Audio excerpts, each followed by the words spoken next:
San Isidoro de Sevilla. Obispo y doctor de la Iglesia. 636. Patrono de la informática y de Internet. Memoria libre. 26 de abril.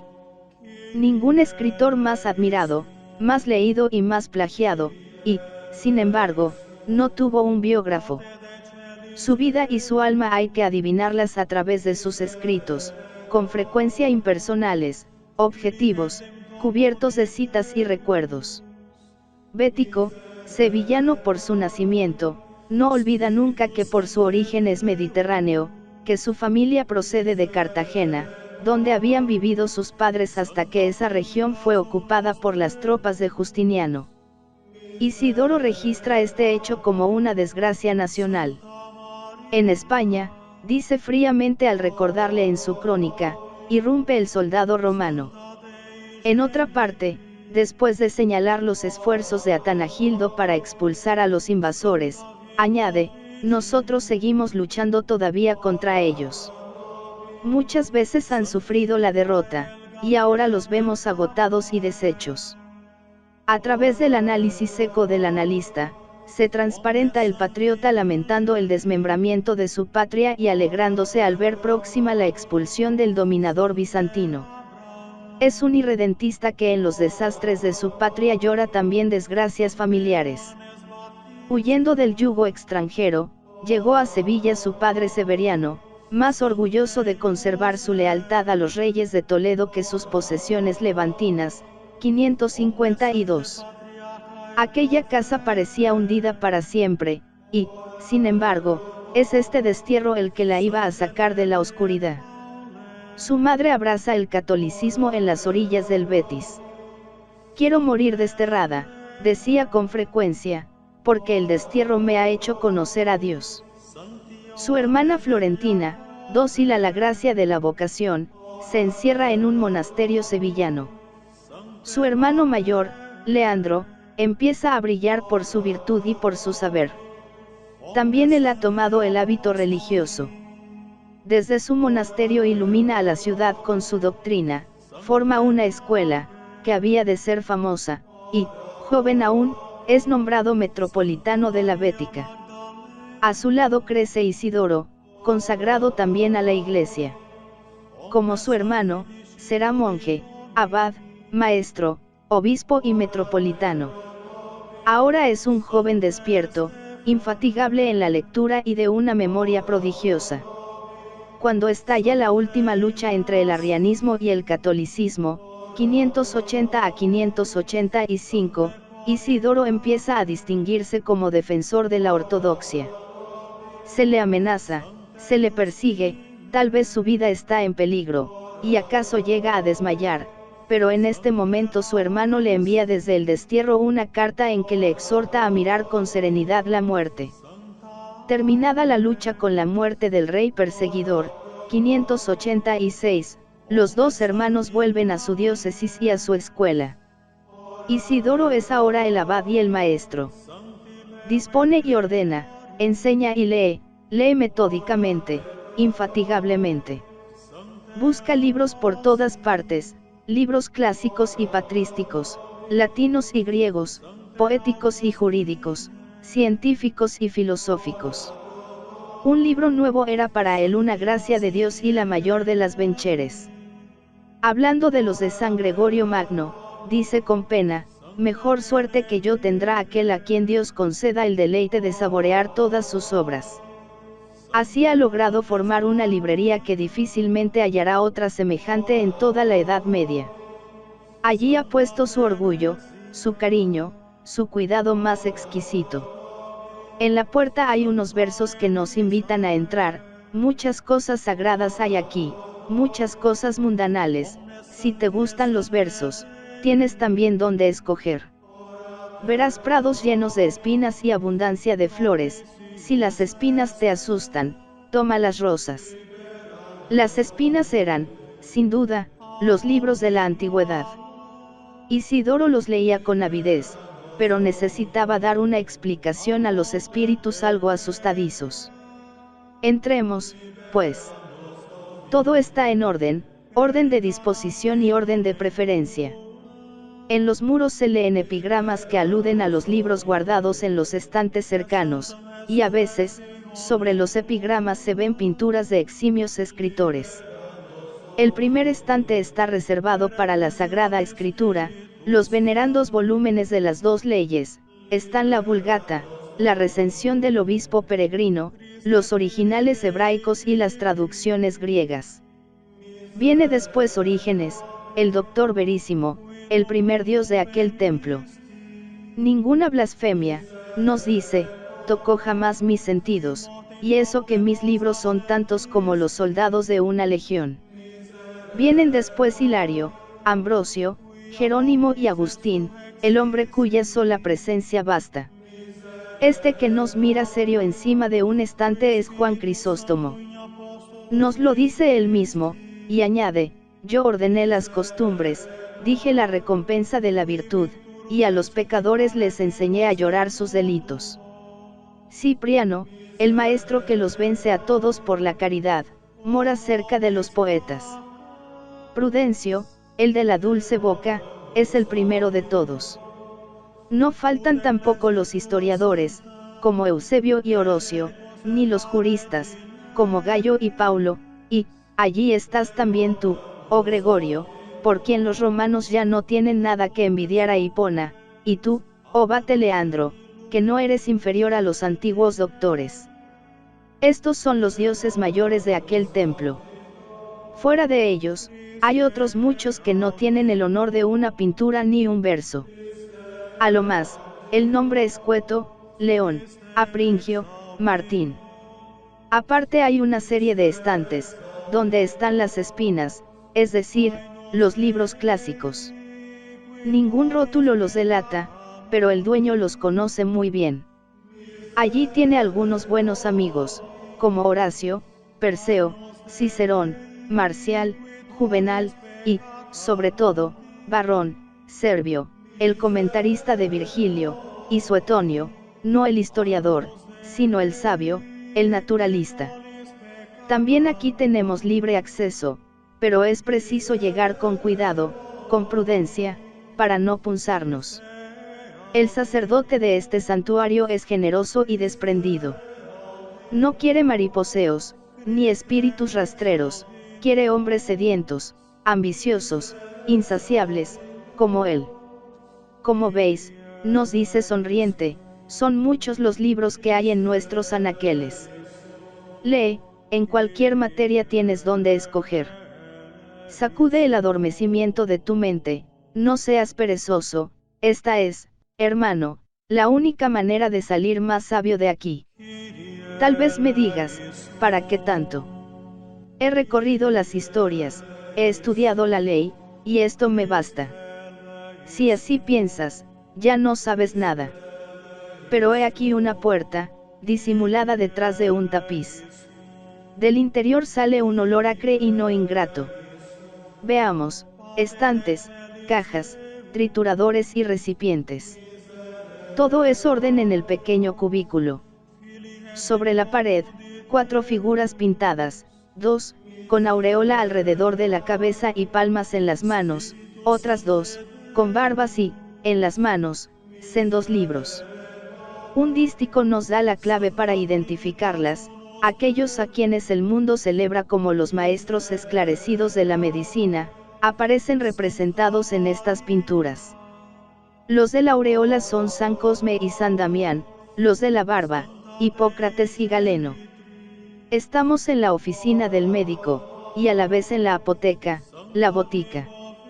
Nuestro guía, este abad joven y pálido, ama la medicina más acaso que la jurisprudencia, que la historia, que la dialéctica o la mineralogía, la ama tanto como a la teología, porque si ésta sirve para alimentar a las almas, aquella sana y robustece los cuerpos, son 2 instrumentos de la caridad, que quiere abarcarlo todo y a todos aprovechar. Tanto como el olorcillo confuso de la menta, el anís, el saúco, la artemisa y la genciana, lo que aquí se respira es el hálito de la caridad. Es la caridad la que da al médico esta bella advertencia. Atiende solícito lo mismo al pobre que al poderoso. Justo es que el rico te pague tus cuidados, pero no seas exigente con el que no tiene que comer. Pero al lado se lee una amarga advertencia acerca del egoísmo humano: mientras te dura la enfermedad, no le faltan al médico regalos, mas apenas te levantas del lecho, ya no vuelves a acordarte de él. De la biblioteca y la farmacia pasamos al escritorio, una habitación luminosa y sonriente. Todo es actividad y silencio. Solo se oye el rasguear de los plumas, el gemir del pergamino, roto por las tijeras, y, a intervalos, pausada y clara, la voz del dictante. En los muros hay severas amonestaciones para los escribas: el que estuviese aquí media hora ocioso, sea suspendido y reciba 2 azotes. Amigo, si sabes copiar y pintar 2, 3 y 4 veces mejor, tu obligación es hacerlo. Si eres capaz de comprender dónde estás, calla, ese es mi precepto. El copista no sufre a su lado un hablador. Así debe ser el escritorio de donde va a salir la renovación científica de España, lugar del trabajo inteligente y asiduo, mansión del silencio y la quietud, refugio del arte y de la ciencia.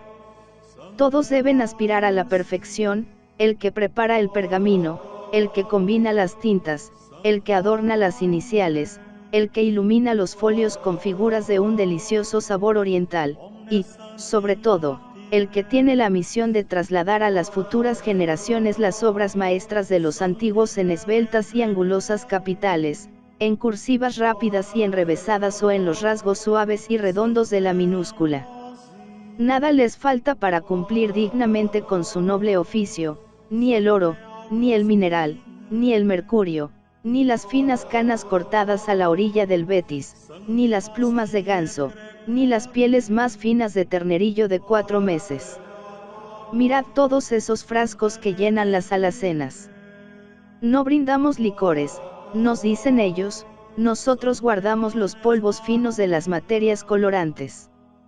Y el maestro completa: aquí tengo toda clase de perfumes, esencias de rosa y violeta, aromas de incienso y almíbar, elixires de nardo y de estacte, ungüentos de nuestra tierra española, juntamente con otros traídos de Grecia: mirra, casia, cinamomo, croucou de silische.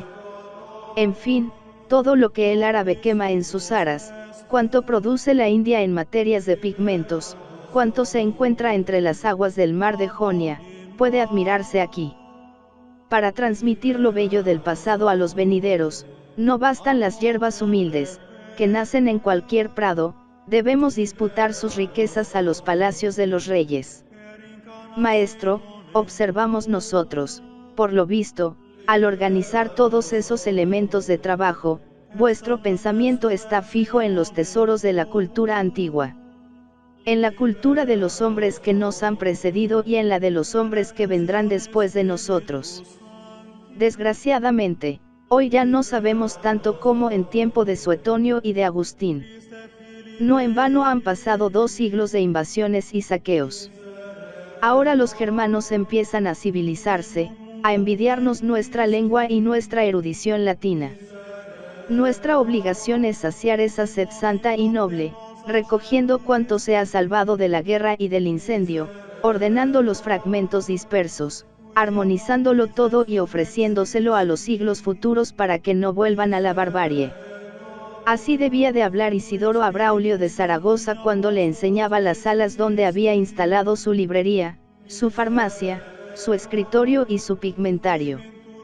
Recoger, ordenar, unificar, transmitir, he aquí resumido en 4 palabras el ideal de toda existencia. La tarea ha empezado ya. Volvamos al escritorio. Un monje dicta, una docena de monjes copia. ¿Qué copian? Una nueva edición, una recensión nueva de la Biblia. El texto de la Vulgata jeronimiana se iba adulterando de tal modo, que las iglesias no podían ponerse de acuerdo. Era un caos, donde Isidoro acababa de infundir la luz. Ha recogido los antiguos manuscritos, ha estudiado, ha comparado, ha eliminado, y así ha logrado un texto bíblico casi perfecto, que se extenderá por toda España y correrá luego por toda la cristiandad. Ya tiene discípulos que le ayudan, que son buenos políglotas y buenos escrituristas, y uno de ellos es Floro, el que con manos estudiosas, no sin gran trabajo y a petición del maestro amado, corrige el Salterio de David, restituyendo la versión latina de acuerdo con las fuentes griegas y hebraicas. Así dice la dedicatoria dirigida al abad Isidoro, y termina: ahora, oh Padre, recibe con benévolo corazón el volumen corregido, y revísalo tú para que sea una obra definitiva. Evidentemente, nos hallamos ante un hombre de espíritu claro y voluntad enérgica. Es un sabio, pero también un organizador. Tiene el genio del orden que hizo de Suge un hombre de Estado. Hubiera podido gobernar el mundo, diríamos de él sin temor de exagerar. Ya en su abadía se revela un hombre de gobierno. Desde el primer momento se ha dado cuenta de que la legislación monástica que regula la vida de los monjes visigodos es oscura, enrevesada y, a veces, contradictoria, la misma confusión que en el campo de las Sagradas Escrituras. Para remediarla, escribe su regla de los monjes, donde todo es claridad, método, sencillez y comprensión. Todos los elementos antiguos han sido admirablemente fusionados, sistematizados y dispuestos de una manera orgánica. Es una construcción, que preludia las etimologías. La pasión del orden será también el resorte de su vida episcopal. En el año 600 sucede a su hermano en la sede episcopal de Sevilla. Predica al pueblo, gobierna la diócesis, vela sobre toda la Bética, reúne concilios, uno en 619, otro en 625, promulga sabios decretos para promover la cultura y mejorar las costumbres, defiende la ortodoxia, convierte a un obispo oriental que propagaba en el sur de España el eutiquianismo, y confunde a un prelado godo que se había levantado al frente de una reacción arriana.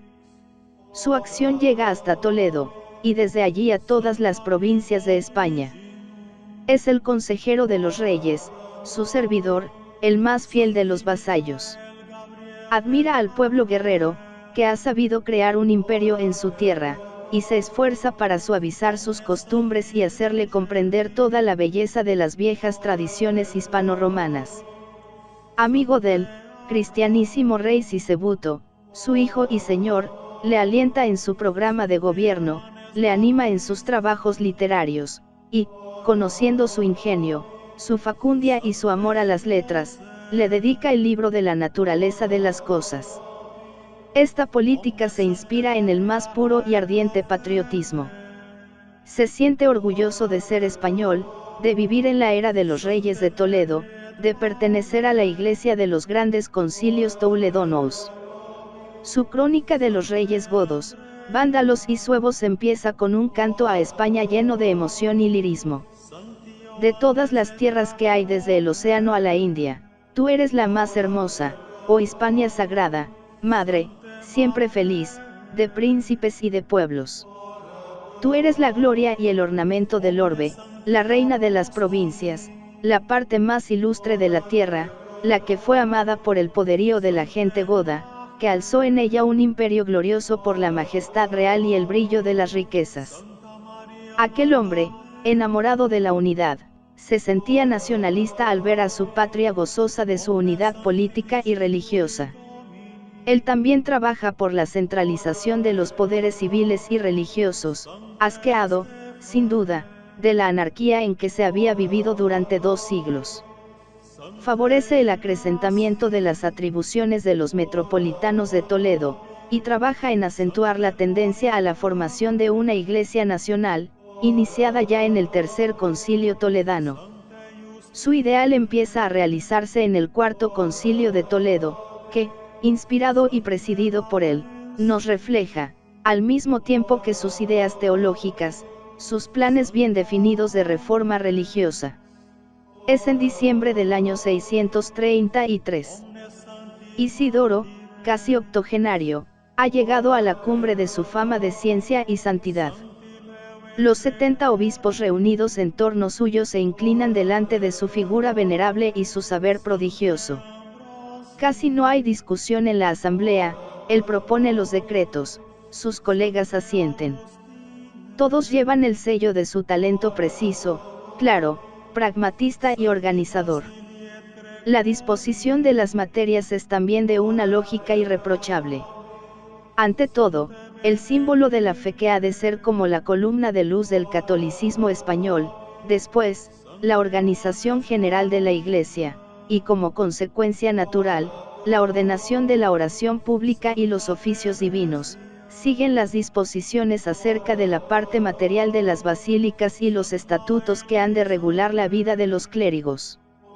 Hay una veintena de cánones para fijar la situación de los siervos y los judíos, y viene, finalmente, la reglamentación de las relaciones entre la Iglesia y el Estado.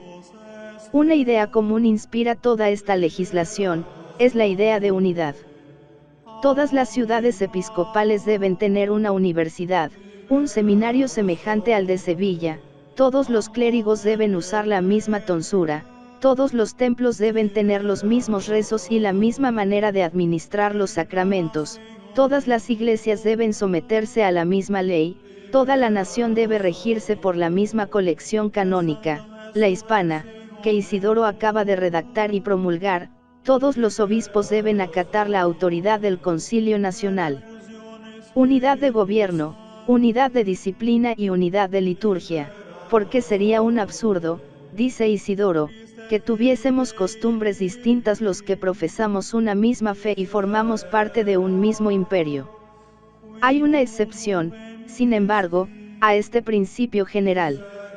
Isidoro se resigna a ella, aunque no sin vacilaciones.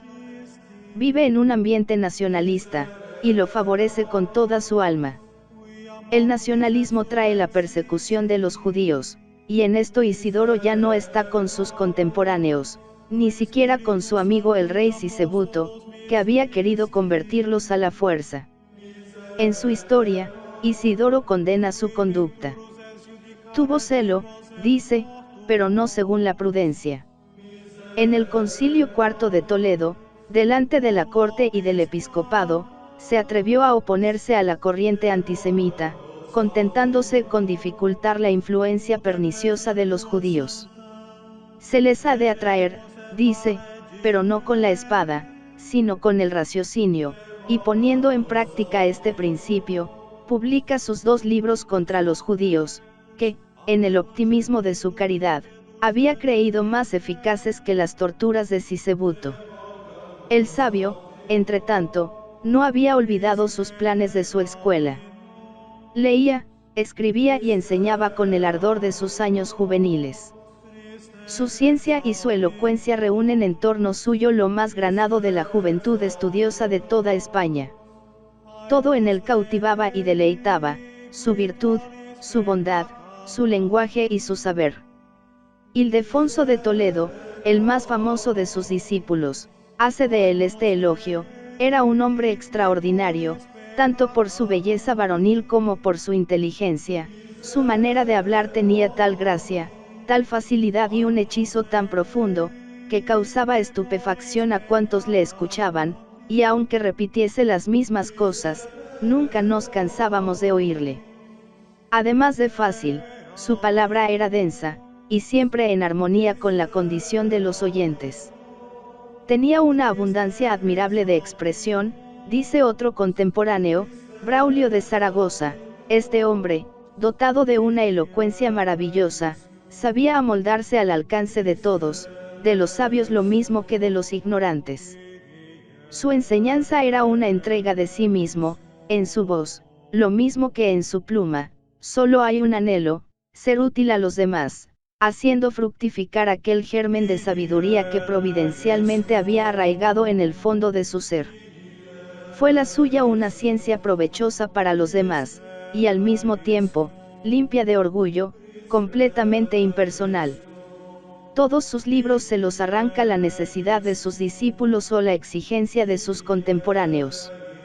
Comenta rápidamente casi todos los libros de la Biblia, en beneficio del pueblo cristiano, Publica su obra Los oficios eclesiásticos, para poner en manos del clérigo un manual litúrgico indispensable. Escribe los 3 libros de las sentencias, que pueden considerarse como la primera suma teológica, para que sirviese de libro de texto a los estudiantes de teología en las escuelas episcopales.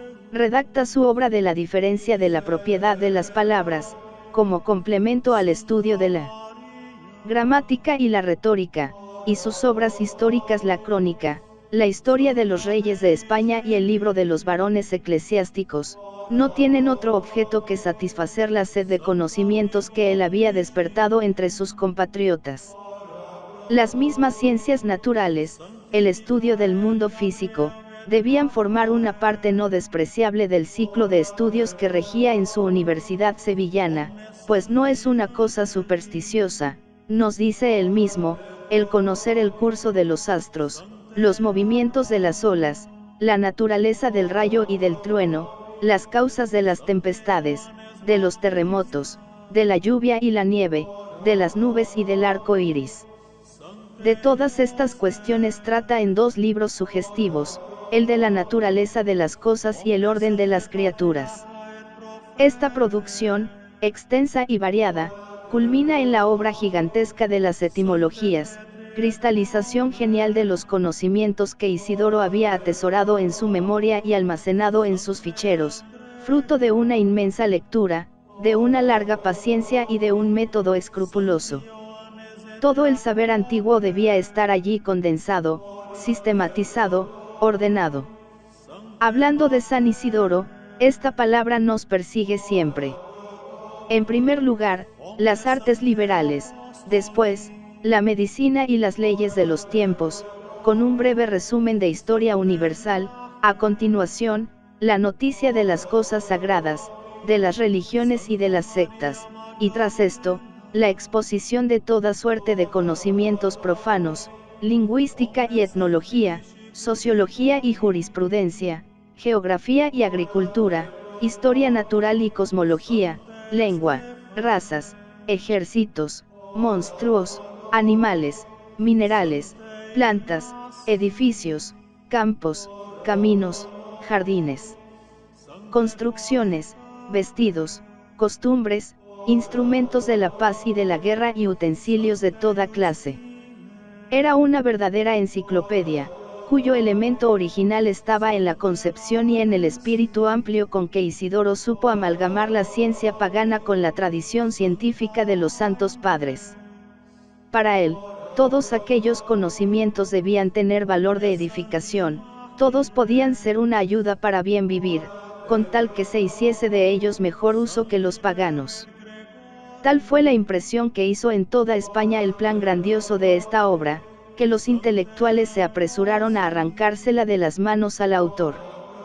Ya en 620, el rey Sisebuto logró que Isidoro le enviase una copia de lo que hasta entonces llevaba compuesto. Se hizo con todo secreto, pues el autor no se decidía nunca a dar por terminada su obra.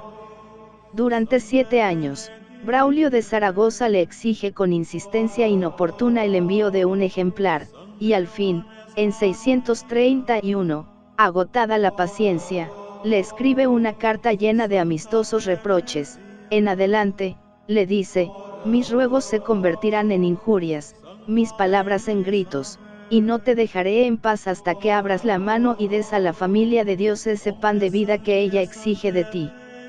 Isidoro cede, y entrega los borrones a su amigo, encargándole de dar la última mano. Era el año 632. En medio de sus abrumadoras tareas de metropolitano y de maestro, de escritor y de obispo, de consejero de reyes y director de concilios, de organizador del reino y de la iglesia, Isidoro parecía sentir constantemente la nostalgia del retiro monacal. ¡Ay, pobre de mí!, exclama en el tercer libro de las sentencias, pues me veo atado por muchos lazos que me es imposible romper. Si continúo al frente del gobierno eclesiástico, el recuerdo de mis pecados me aterra, y si me retiro de los negocios mundanos, tiemblo más todavía, pensando en el crimen del que abandona la grey de Cristo. Estas palabras parecen el eco de una vida espiritual intensa, y, Efectivamente, aquel erudito sin igual, aquel gran gobernante, era también un místico, y como un místico se nos revela en el libro de los sinónimos, efusión inflamada del corazón llagado por las tristezas de la vida, diálogo emocionante entre el alma, que, oprimida por el dolor, llega a desear la muerte, y la razón, que la consuela con la esperanza del perdón, la profunda belleza de la virtud, los encantos de la bondad divina y las alegrías inefables de los caminos de la perfección. Alternativamente oímos el lenguaje de la humildad más profunda y del amor más puro. La humildad y el amor fueron también los dulces compañeros en su última hora. Viendo que se acercaba, dejó su celda para orar, una vez más, en la Basílica de San Vicente, así nos lo dice uno de sus discípulos, que estuvo presente a su muerte. Durante los 6 últimos meses, los pobres habían pasado delante de él en una procesión continua, ahora les distribuyó cuanto le quedaba. Colocado delante del altar, rezó en alta voz delante de la multitud, después, dirigiéndose a los fieles, les dijo estas palabras: Perdonadme todas las faltas que he cometido contra vosotros, si he mirado con odio a alguno, si, irritado, molesté a alguien con mis palabras, humildemente le ruego que me perdone. A estas súplicas, el pueblo respondía con sollozos. 2 obispos vistieron el cilicio al moribundo y lo rociaron de ceniza. Indulgencia, gemía Isidoro, y sus manos se dirigían al cielo empujadas por su anhelo heroico de descanso y de luz. Era el año 636. Así murió aquel gran bienhechor de la humanidad, trabajador infatigable y sabio universal, a quien llamará, algo más tarde, un concilio toledano, doctor insigne de nuestro siglo, novísimo ornamento de la Iglesia Católica, el último en el orden de los tiempos, pero no en la doctrina, el hombre más docto en estos críticos momentos de fin de las edades. Se preocupó más de conocer que de profundizar, pero ¿acaso era esto lo que entonces más convenía? En muchos siglos no se levantó un hombre de erudición tan vasta, comentó la escritura, escribió versos, reorganizó la legislación civil y canónica, dejó una tradición escolar, trató en sus obras todas las ramas del saber, e influyó profundamente en toda la vida social y religiosa. Fue el mayor pedagogo de la Edad Media.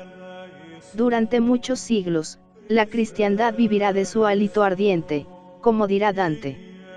Todavía no ha muerto, cuando sus obras recorren triunfantes todos los pueblos del occidente de Europa.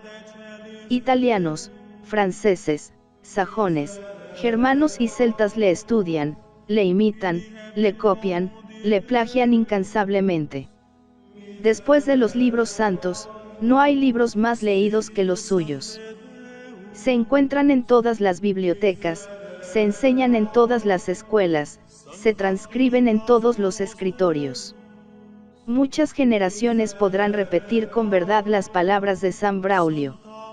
Tus libros nos llevan hacia la casa paterna cuando andamos errantes y extraviados por la ciudad tenebrosa de este mundo. Ellos nos dicen quiénes somos, de dónde venimos, y dónde nos encontramos. Ellos nos hablan de las grandezas de la patria y nos dan la descripción de los tiempos. Nos enseñan el derecho de los sacerdotes y las cosas santas, la disciplina pública y la doméstica, las causas, las relaciones y los géneros de las cosas, los nombres de los pueblos y la esencia de cuanto existe en el cielo y en la tierra.